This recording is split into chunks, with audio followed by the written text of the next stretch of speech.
every part of our being has its limit. That is the natural condition of our being. Our eyes have its limits. I can only see light, white rays of light, but I cannot see without a spectrum. We cannot see the ultraviolet or the infrared rays of light. A dove can see. Nakikita po ng isang kalapate yung ultraviolet rays. Nakita nyo po? They put a dove into a test to prove that the eyes of a dove can see the ultraviolet rays of light. And they have proven beyond reasonable doubt that the eyes of a dove can see ultraviolet rays of light.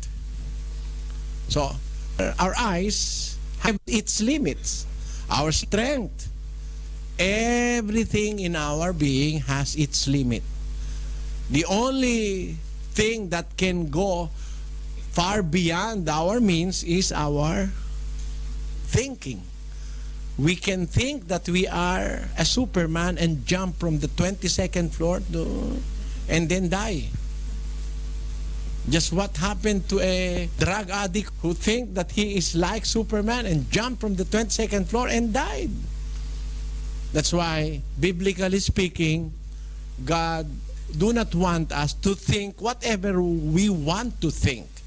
Because if you know God's word, you must not call yourself as a free thinker. It is bad to be free in thinking whatever you want to think.